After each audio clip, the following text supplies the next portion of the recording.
It's a frightening and disgusting trend in the world of online gaming. Hackers rewriting code to simulate sexual assault.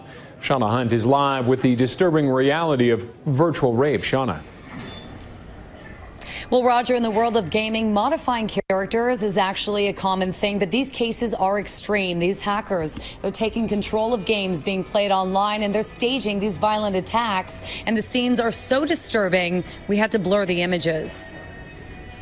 Online, they can take your character, lock them in place, have made their character pantsless, and then can simulate sexual assault with your character, and you are helpless to stop it. The graphics are so good, this attack is eerily realistic, but this is virtual rape. Hackers rewriting codes and hijacking online video games like Zombie Apocalypse and Grand Theft Auto. The vile scenes are then posted to YouTube.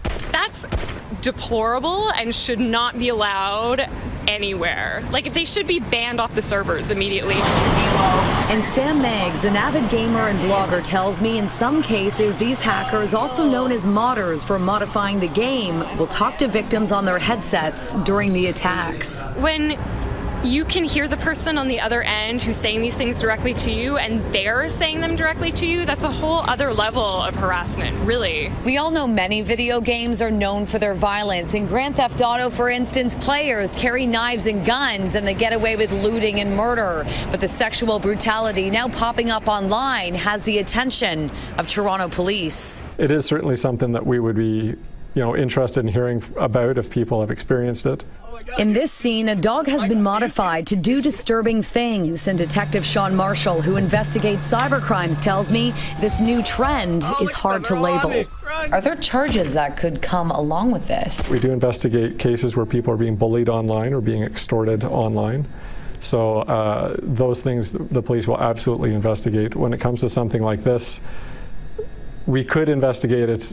It gets very difficult. Police say in these virtual rapes, harassment would be hard to prove, and tracking down the invisible hacker could be next to impossible. It depends on where the person is that's actually doing it, because they could be anywhere in the world.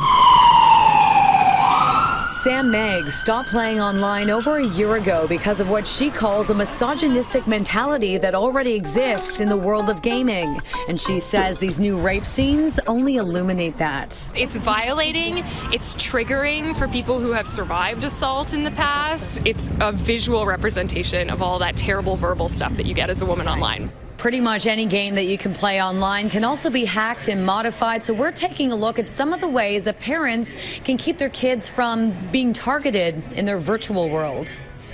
If you know what you're doing, you can kind of get into the back files of any video game. These realistic virtual rapes have mainly been happening in Grand Theft Auto, but hackers modifying characters and creating these disturbing scenes can hijack any game if it's played online, putting all gamers at risk, including kids. Well, that's kind of terrifying, I guess.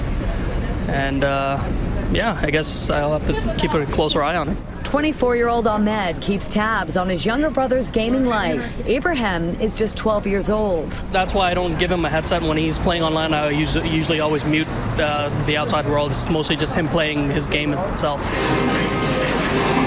And while the only way to avoid becoming the victim of a violent modification is to stay off the internet, gaming expert Sarah Drew tells me there are guards that parents can use to ensure their child's online experience is as safe as possible, and it starts with your choice of console. So because the Sony PlayStation is free online to play, they don't have many privacy controls.